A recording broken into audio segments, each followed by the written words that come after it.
Okay. Next question from Judgment. How much money were you earning before deciding to go full time with music? Did you take a leap of faith or did you wait until you had a certain amount of income from music first? It's a very interesting question. Now, for me, I want to point out that Mm-hmm. I had a good home. My parents provided me a good home. I could live at home. I didn't make shit. Was just a loss operation, but I didn't need that much because I didn't have rent whatsoever. Most of the food I got provided in, and that actually made a difference. Yeah, so it was a leap of faith, but um, my situation made it that I could Yeah. try that. Same for me. As in, I was living in my parents' place. There was a safety net, you could say. There was food on the table. I didn't have to pay rent. So it was easy for me to make that decision. Um, what I can say is when I decided to go by and live on myself, that was the moment where I had like a recurring income for a few couple of months, and I just noticed like, hey, there's an X amount of money, so let's say 1,500 euros every month coming in. Now I kind of trust myself that I'm able to pay rent every month or something. And that was the moment where I decided to go out and find an apartment for myself. But that was after a period of time where I Fifteen know, hundred euros. dude, it's like 20 years ago. Like inflation is a bitch. Like rent was $500 back then. It's It's insane. insane. Yeah. So now I'm sounding really old, but You You are. are. that was the thing. Like I just started to look at my bank account, like how many money is coming in every month, and once there was like a pattern and I started to trust that would build over time, that's when I decided to go out of the house and lived by my own. But that took a while, that took a few years to get there. Yeah. For me, it's the same. I live with my parents, so I yeah. I mean, that's the life hack. If your parents can provide and can deal with you for a longer time than after 18, let's say, that's an amazing head start. That doesn't go for everybody, but I wouldn't say what I think wouldn't be a good decision is be like, I'm gonna go all into music. I've seen people do that. I've even seen people with kids do that, and it's like it just there's a bunch of stress that comes with it that you have to provide. So you have to make rent. That then you're not. You can never see that the whole music thing as a just fun little experiment. And so I think maybe especially in the beginning, at least for me, that's what I needed. I just wanted to make music, and I was gonna do it next to school, next to my. I always had jobs on the side, Yeah, me and too. I was always gonna do music besides that. And I think that for me makes it so that I became better because I loved it so much because it felt like just a hobby. And then out of nowhere, I kind of was like, oh, maybe I can do more with this. But then, like I said, I was still living with my parents. And as soon as I could, I moved out.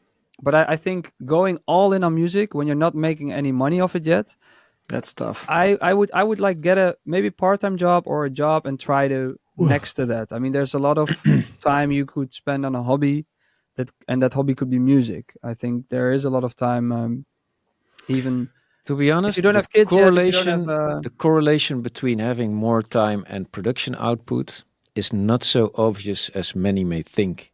yeah.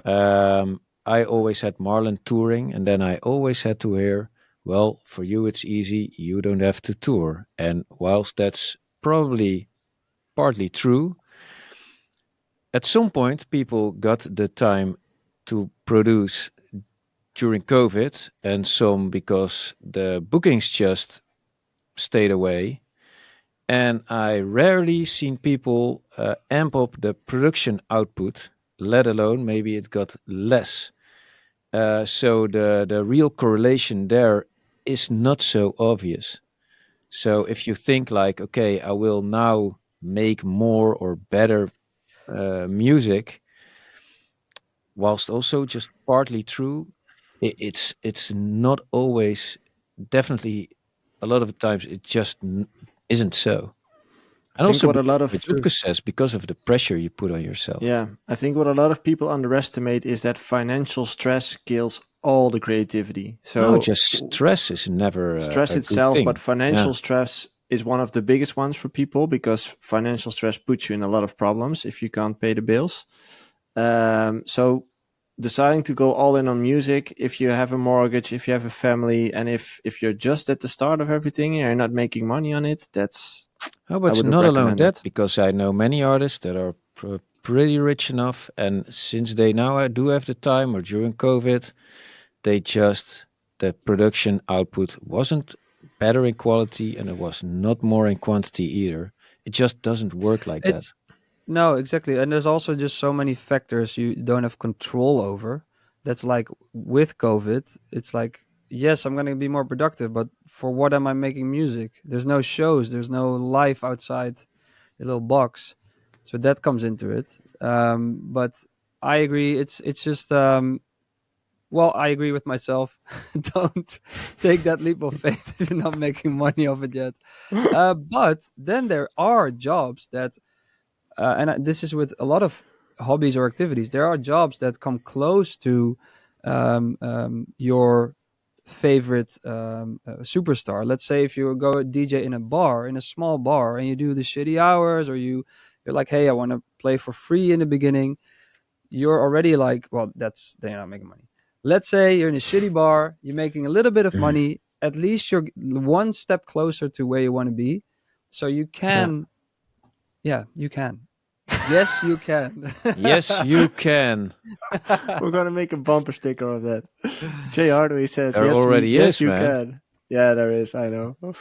Okay, there's a question from Renzo, but you already kind of I answered do that. want to also. It's about chasing your dream. It's not about giving up everything else in order to chase that dream. That dream is something you do aside. You take a responsibility and you chase your dreams. You know, it's so easy. I read it also countless of times. People saying, "Hey, I was a high school dropout, and look at me now." Dude, you're still a high school dropout. That's not something to be proud of. Finish your high school, do your shit, take your responsibility, and And also on top of that, chase that dream. Do the extra work and don't drop work to do that shit. also, Point. there's a lot of high school dropouts which are losers, and you will never hear of them because they're not famous. So each time a famous person says, "Oh, just go for your dream, drop out of school," it's like, yeah, for you, dropped out of school worked, but for the hundreds people that were in your year, didn't work. It's Yeah, like but you it's don't like see the non-success stories. They're just now It's struggling never to good make. advice to drop everything. It's like I said, take your responsibility and chase your dreams. Do the extra work Ooh, and don't I should, yeah, I should drop find this work. quote of Toto Wolff, and then that's where always Man, Ralph and I agree. If Toto Wolff is, yeah, that's Ralph's hero, and that's I middle think he's a ground. great guy. But he said something like he always took calculated risks. So yes, he took risks, but it was always like, what's the worst that can happen? And if you can live with that and take responsibility for that, do it. man, I'm in If love. I take a Something risk, like that. if I take a risk, if I can live with the worst outcome. Yeah, Yeah. Yeah. you Okay. understood well, my apprentice.